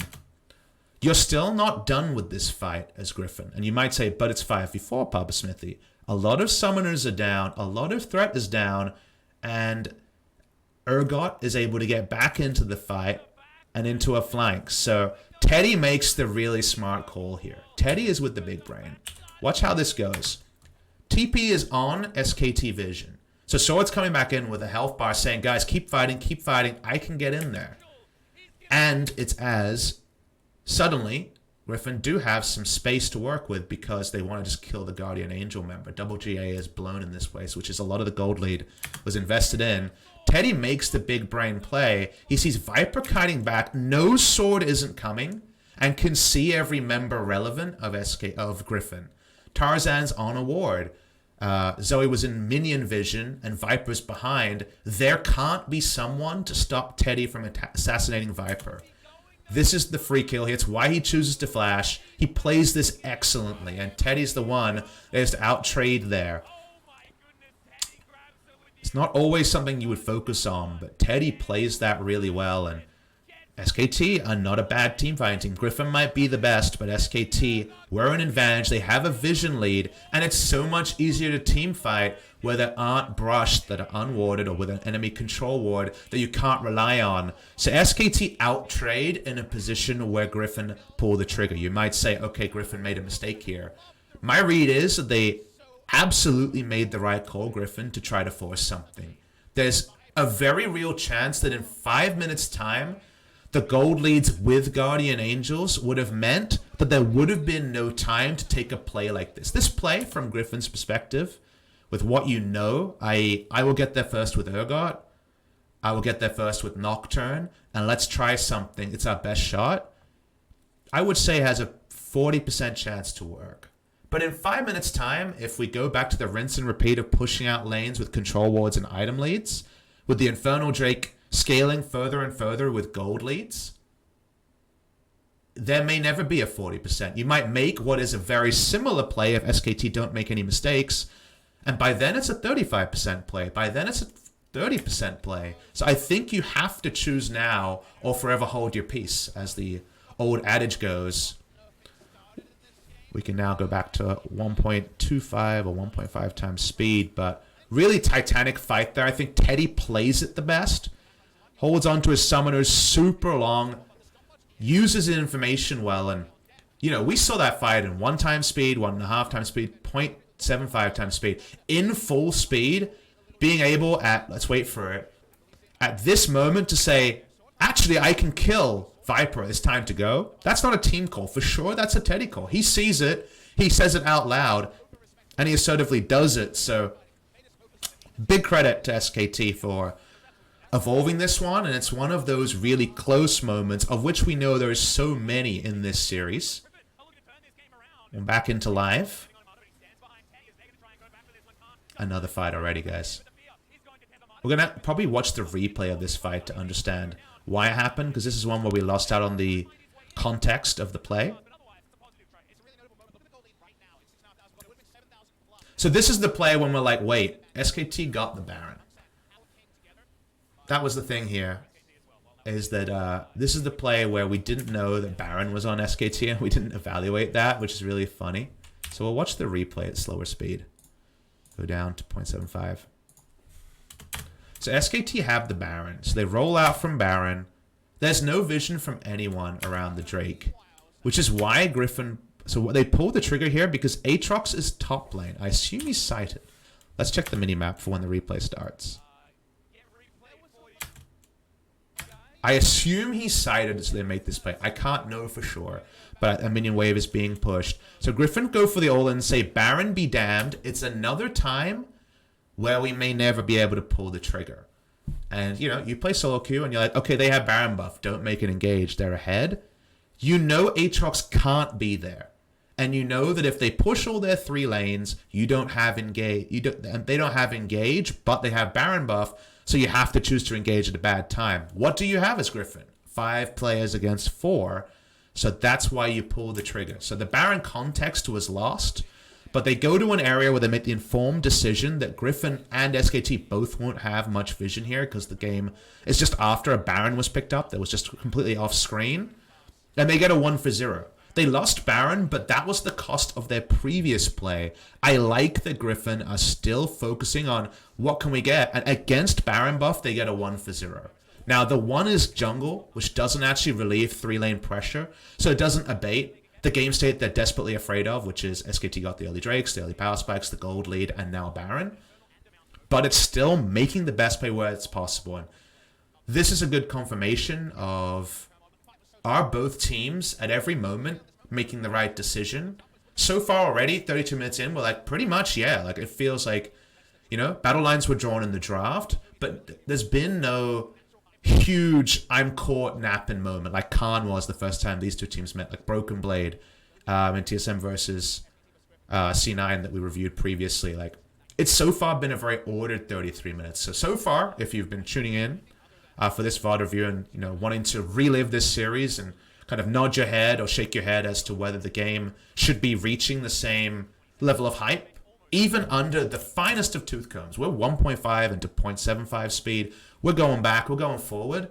We're still feeling like smart decisions were made, and we're still learning things. So I'm happy that this is feeling like when you rewatch a movie you really liked on the first time, or you kind of read a essay or a strong review that goes in depth on a series like Mad Men, and then you watch it back. Like, we are seeing that the themes and the general decision making in the minute have been really smart so far.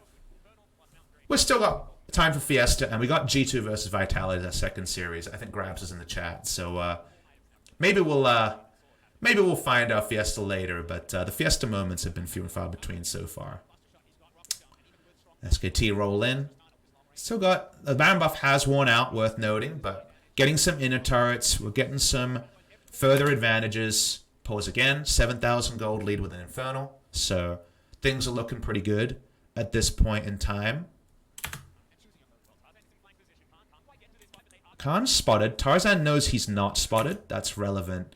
The base is broken, and this is after the Baron went down. But this is, again, a reality of the gold lead and a flow-on effect of the fact that Griffin haven't been able to tend to their lanes. They didn't pick to. Kai'Sa and Shen, they swoop in and find advantages. Urgot was picked to teamfight, not to lane.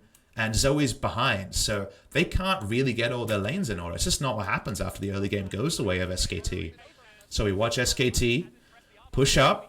Not still so scary to go here, right? Because I don't have the ability to draw on the screen, but whenever you start sieging an inhibitor turret or an inhibitor, you get to area that's very much defensively favored terrain. We don't really have high ground in League of Legends, but when you have to funnel in to auto attack an inhibitor and you have to ward over the wall, otherwise there's a huge vision advantage for Griffin. This is the area where Trouble Bubbles will hit someone, where Shenton can hit 3 people, where fights do actually often occur. So that's why the moment you're here, you're not really getting the advantage of siege, right? You don't have siege when you're sieging inhibitors. You siege inhibitor turrets, but you don't siege inhibitors. So the terrain here is very concerning. They know that Nocturne can always choose his moment. So this is the first time where the map state actually works against SKT. They're very predictable. They're pushing 1 lane, they're not pushing 3. So because of that, they full on disengage and they say, all right, inhibitor's too hard for now. We can't take that. It's also important to talk about the Baron timer. When this play starts, going back to it, we get the inhibitor, right? They get the inhibitor with not even the timer up. Only now do we know. So 2 minutes till Baron. Then we have a bit of a standstill. They don't really get any meaningful damage. They start backing away because they realize it's a minute and a half until Baron. And the Baron speed from Griffin is pretty decent. They got a Mountain Drake. Nocturne does good Baron damage. Kai'Sa does amazing Baron damage. She might do the most Baron damage of any champion. If you greed based on the terrain for this inhibitor, you can't full reset and get to Baron. You full reset and Baron is gone, or you don't reset and Griffin might actually have item leads on, say, some of their members and take you down. The only thing you have is a TP lead, but your TP lead isn't relevant on Khan because you have to go to the Baron, right? So at the end of the day, because of this, they have to start backing off more than a minute 30 before. And it's an extension of a play you see in pro play too often is people getting greedy for inhibitors or turret plates. Supports getting greedy for demolish procs. The time to recall is always earlier than you think. You know, the 80 carry syndrome is always just one more wave. And just one more round of Tristana rapid fire poke onto an inhibitor is too greedy. Because if you just want to play around how that inhibitor probably dies, it's Tristana gets 4 or 5 rapid fire autos in, and eventually you get it. And many other times you get engaged on, and you might lose that engage. There's no guarantee, right? So because of that, it's smart to just back away and get Baron Vision instead, not go for a full reset. And SKT, they're not licking wounds, but they're saying somebody might get a recall. It's Khan because of his TP, so he's going to get at least an item advantage. No one else can afford to because we're a minute before Baron, and Griffin can now do the thing. For the first time this game on the map, at 35 minutes, second time, you should say the second Mountain Drake was that, but it was kind of an emergency. Now they're actually forcing SKT to do things. SKT says, we have no control wards at all. We cannot back away as a team. Baron spawning in a minute. Enemy team may not have Baron wards either, but the enemy team is ready to run at that objective and potentially get a 50-50 when we should have just been straight up winning the game, right? Like, we're at a position where we know we're way ahead. We can't give a 50-50 to Griffin. That's unbelievable. So you have to defend upwards. That's why a bit of turret damage comes onto mid. Now the siege not great from Griffin, so it's not going to kill anything. But the minion waves here are things that have to be tended to. Sword backs away, TP back up on him. It's just fun to see these little moments where even the decisions made 2 minutes before a Baron play into how the team can win from here. And Griffin should always get 1 chance when SKT get 3. You know, this is very much, if we're playing Lucky Dip, Griffin gets to put their hands in once the Lucky Dip, SKT get to put their hands in 3, because they have a huge lead. It's 7,000 gold, it's Mountain Drakes, it's Infernal, it's the priority in the lanes, and the vision that have been placed down. So anything less than that is Griffin getting something from an SKT macro mistake. I'm not seeing that here. They tend to top and bot. Both those lanes are tended to right now, and SKT just look for picks, but you see how hard it is, right? Consider the map state here when this play happens. Faker, Khan gets 1 sweep in. Faker decides to come in for his Mimic Distortion. Lehens is in Vision. Tarzan, I believe, in Vision as well. Clid just tending to the top. But they have to use so much to try to punish Sword, who's on a lane ward. So they know that Sword's alone and that Viper is actually meaningfully far behind him. And they just want to blow up one person. But they don't have hard pick CC. They just have the chains. They don't have any other really big initiation like we mentioned. So they have to full-on commit to mid to get a chunk out. And that's the most they're going to get. And it's time to pull the trigger again. Let's watch it in 1.5 times speed. We'll go over it slow just to understand and remember which team fight this is.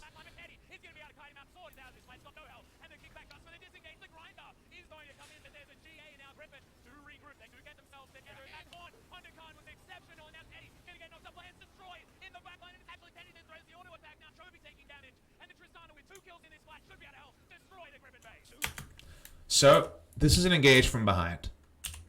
Engage timing here, you would imagine, is based on Sword saying, I'm going to die, and needing to get an ultimate. Let's watch when the decision is made to use Paranoia. Waiting for the... It's used there. So Paranoia is used here because SKT are fighting front to back, and there's no threat on the Tristana. The only thing that Griffin know is that there's no kick available right now, and that's a pretty important peel tool. If you think about how you're going to peel away Nocturne, Lee Sin is the most reliable way to ER, and that's going to get through the Trouble Bubble. It's not Trouble Bubble, the W, the spell shield from the Nocturne. He's the most reliable peel, and Braum is just altered. So the threat is actually there for a half second onto the backline to launch it in with the Shen and Nocturne ultimate. But you can also be realistic and say it's, you know, fanciful. All Urgot has at this point is all. He doesn't have anything else. The Kai'Sa is going to have to hard engage to make this happen. And you notice Viper at the top.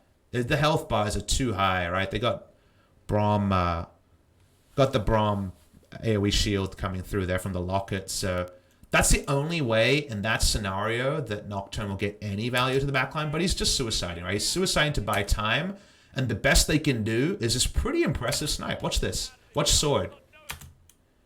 He snipes out the Aatrox here, which actually salvages the fight. He doesn't get Nocturne here. They don't even get Guardian Angel. And This is a straight up routed fight from SKT. This is kind of the, I know we're behind, but we have to take a chance moment. And from there, Lehens goes for the taunt flash. They get Aatrox, and at this moment, it vindicates Griffin's engage. It's a 1-for-0. That's pretty awesome at this point. But how much threat is there on Teddy? The flash play comes in from Sword, but he doesn't get the loop over, you know, the E onto the disdain onto Tristana. They can never get threat on Tristana, and Faker's cooldowns have come up again. He just had his second round of spells. No backline threat onto Teddy, and they're able to close it out. So you understand again why Griffin chose their moment, purely because they saw that Sword could have died alone, and Lee Sin wasn't in position to have a real role in the early parts of the fight, but you're still trading down. And that's what happens when SKT's early game works in a comp like this. All of these game states where we're talking about how Griffin made the best attempt to salvage a position are made from Teddy being able to push in bot side with the Braum stopping the Nocturne, getting the TP advantage. Lethal Tempo Tristana was used to its maximum. Now you're backing away to the Baron. You got a control ward on it. You know that Griffin couldn't walk through the SKT back away route to contest this Baron, so it will be a free Baron to SKT. There's no Elder spawned on the map to be able to take for free. It's 30 seconds there. Griffin, because of being answer in the early game, have had to give up lots of small objectives, but SKT have grabbed them with two hands. And even in moments like this, where if you mis-execute, you throw the game. You can throw the game in moments like this. The two times they've made, which things that in hindsight, I think the chat can agree with, and I know I've said both times, the two plays were like, this was the only time you could use this comp for a 40% engage. Both times, 40%, maybe this one's 30%. SKT got Baron on the back end. So they played the fight as well, or maybe slightly worse than Griffin, but because of the early game, it didn't matter. They got the lead, they deserved the lead. Now we're on to Elder.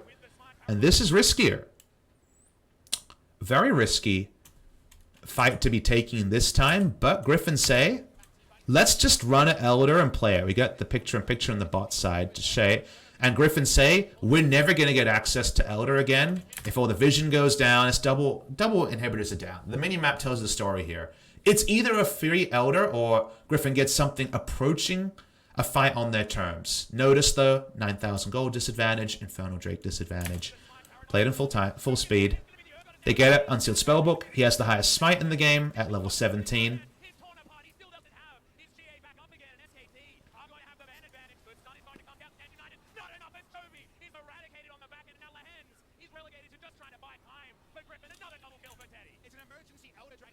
And this will be where the series ends. So we'll talk about the fight and why it went the way it did. Oh, that's the wrong way. Spoilers. That's the fight that SKT win on. But for fans of breaks, we'll have one soon. But this is an important fight to talk about. Fight set up to lose. This is a 15% fight from Griffin. Maybe less. Maybe a 10% fight. But they've lost both inhibitors. They've lost two Barons. The enemy team has a gold lead. You're never getting better than 10%. And here's what I'll say about this. This is important. Consider a different call where you say, you've lost both inhibitors. Just stay on your base. Try and protect that last inhibitor turret. It'll be fine. Then SKT play two lanes, push both top and mid lane in.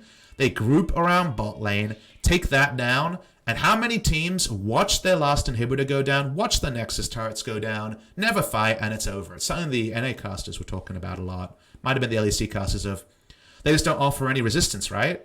They just give it up here and it's all over. Griffin say, we're going to get something that has a chance to actually get us some influence. Let's get the Elder Dragon down, and if we win a fight, we can recall with Elder. SKT have no objectives to take. No Baron, no Elder, and they have to run and fight against us, and we would have been able to stack down all the minion waves worth of gold that are pushing into our base compared to Wolf camps, Raptor camps that we could never get later. This is Griffin's way of saying, yes, you can see us bleeding out. You can feel really good. You are so close to the knockout punch, to go back to the boxing analogies I love. But we're not going to take the votes. You know, this is not going to be a split decision. You're going to have to knock us out. This is the way you force a fight that could have potentially gone your way. And you even have small things like Sword rolling in with Smite. He's level 17. He has the highest Smite. He comes in, he gets the Smite. And then they have Elder. And how much does Elder mean? You might say, oh, it's only one Mountain Drake. But that's one extra stack of the on-hit damage. They've got champions with pretty decent attack speed. Purge applies it a lot. Supports even get some value out of Infernal. I would say you look at the gold lead and you say, it feels a bit more like, you know, like 8,000 becomes, say, 12,000, 11,000 at this point because of Infernal. But then Elder really muddies it. I couldn't put a number on it, but it gets it more and more towards Honesty. So you play it out from here. There's not really too much analysis about the actual, like, sweet outplays here because you are hitting them on the head with the wallet a bit. But once again, you start the fight. It starts off even, and SKT have a comp where LeBlanc and Justana in extended fights are two of the strongest champions. Justana can reset with her positioning. She's like a Kai'Sa ult, but she has to do it multiple times when you're getting kills, and when you have a goalie, you're getting the kills. LeBlanc, as you hit level 16, your cooldown is almost 0 on your ultimate, and you have huge mobility. The LeBlanc burst plus Justana repositioning will mean kills, will mean a team fight route, and they close it out. However, big credit to Griffin for making them win the game. They didn't just watch SKT take down the game. They said, we've got the higher Smite. That's maybe the only thing we're ever going to have in advantage of SKT in this game. We're paying for the sins of the early game, the sins of the draft, the sins of how well SKT played it out. And then SKT took down game 1, you know? This is a really, really well-played game. Very long game 1 VOD review. Still got 3 long games to go today, but my impression is we won't have as much setup for game number 2 in this one, but really well played by both teams, I think, is going to be my takeaway from this game number 1. Both teams played it super, super well. Griffin, I think, finally got punished for their drafts that at times have been too tone deaf in the early game. And they definitely didn't expect the Tristana with lethal tempo to just crush them bot lane. Kai'Sa's been able to lane against a lot of hard lanes in the past, but Kai'Sa got slammed here, and bot lane was kind of on welfare in terms of having any sort of lane presence super early. From that BF sword back, bot lane was just an afterthought. It was out-roamed frequently, it was outplayed frequently, and Teddy played the fights really, really well. So I think overall this is a really, really good game that is why I think SKT at times has just obliterated the opponents. When they get drafts like this where everything comes together, the draft is strong, and they have that proactive feeling, it almost feels like they had extra breakfast that day, they're really good at closing out games in logical fashion. I mean, we didn't find any errors in how they played out the game from ahead, just like we were impressed, but obviously it's just a compensation thing again and again from a Griffin perspective from behind. So I think both teams played this out really, really well. What I'm going to do is I'm going to take a short break here, guys, about 5 minutes. I'm going to get a bit of food before our second game. Then I'm going to replay the donations, take some chat questions, and then we'll get on to game number 2. So thank you very much for joining me for game number 1. I think it was a really fun game to review. It's a couple minutes away, and then yeah, just take a break with me, and then we'll get to game number 2. We got so much great League of Legends. The best part is, I reckon everyone here knows how good the rest of the games are. And, you know, like, it's not one of those things where you're like, oh, I watched a game, so I can leave now. I think you guys extra have to stay, because all the 3 remaining games are awesome in different ways. So we got so many more learnings to come. So 1 game down, 3 to go. Thank you for joining me for game number 1, and we'll be back very shortly.